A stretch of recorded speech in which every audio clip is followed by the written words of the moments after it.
Hello everyone, my name is Angela and welcome back to Transcending Cinema. I am finally back. I sincerely apologize for my lack of content lately. There's just been a lot going on in my personal life. But the important thing is I'm back here to stay and plan to have at least one video ready for all of you every single week. And to kick off my return to YouTube, we're going to start with one of the biggest hits going on right now, Black Panther. As a major fan of the Marvel Cinematic Universe, I was quite excited for this latest installment.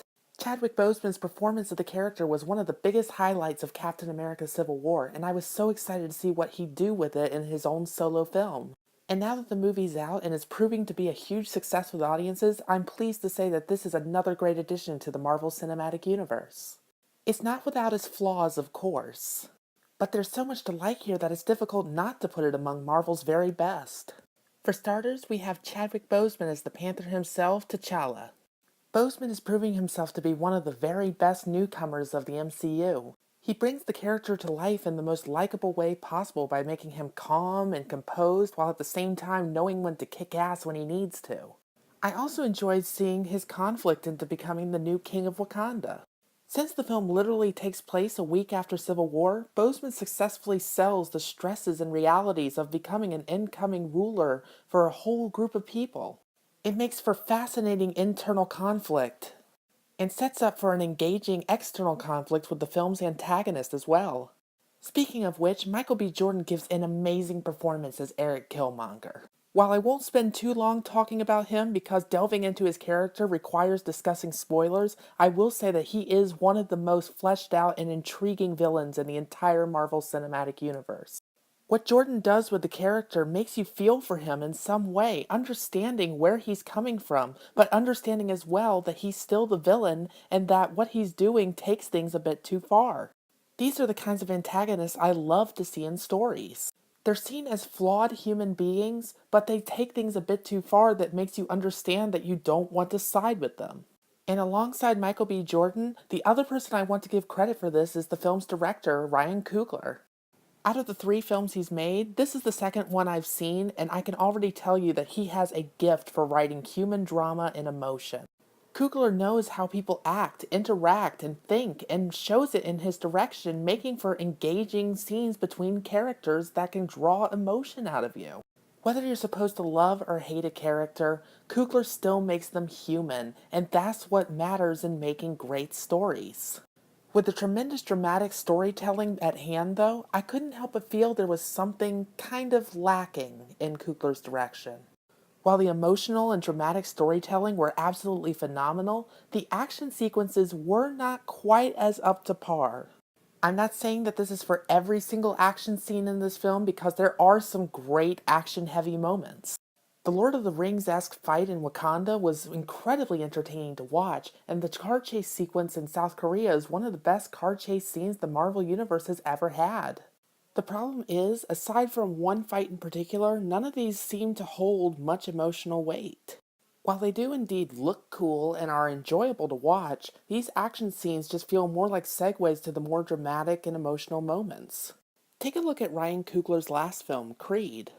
Coogler managed to create some intense and memorable boxing scenes by melding the action with the drama and themes of the film at that point. Couple this with cunning camera work and you have fights that aren't just exciting to watch, but also memorable.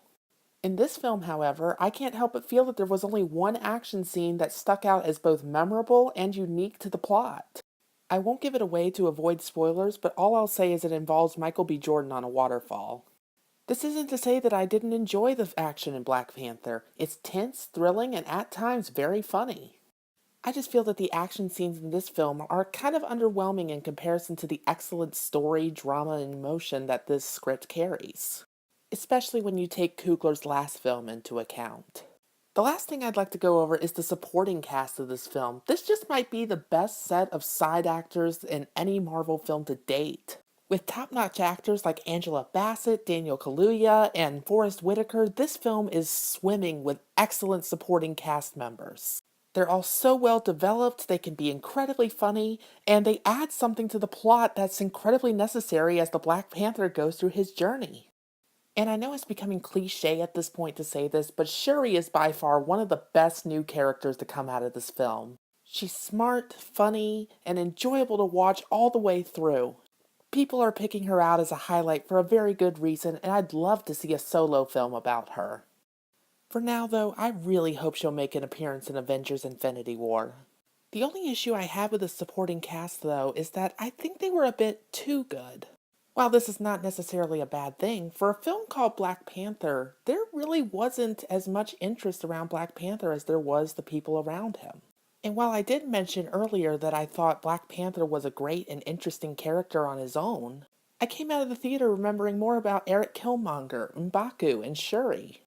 While T'Challa's arc is interesting, I just really wish we had gotten a little bit more time to get to know him more. He's still an interesting character, but I just feel all the others seem to steal the spotlight from him a bit. All things aside, though, Black Panther is indeed one of Marvel's very best. It's well written, provides one of the best villains in the MCU with one of Michael B. Jordan's best performances, and is easily among my top 10 favorites of the entire franchise. I'm eagerly awaiting a return to Wakanda in both Avengers Infinity War and future Black Panther sequels. So have you gotten to see Black Panther yet? Let me know what you thought down in the comments. I always love to hear from everyone. I'm pretty sure most people have seen it by now, but please try to keep everything spoiler-free down in the comments below. Make sure to also follow me on Facebook and Tumblr for updates on future videos. As always, links for those will be in the description below, and until next time, I'll see you all soon! Hey everyone, thank you again so much for your patience in between videos. Sorry about the hiatus, but things in life happen. I do plan to begin uploading regularly again, hopefully one new video every Sunday at the very least, but we'll have to wait and see. You can stay updated on my information through my social media pages on Facebook and Tumblr, which I've included links to down in the description. So anyway, until my next review, I'll see you all soon.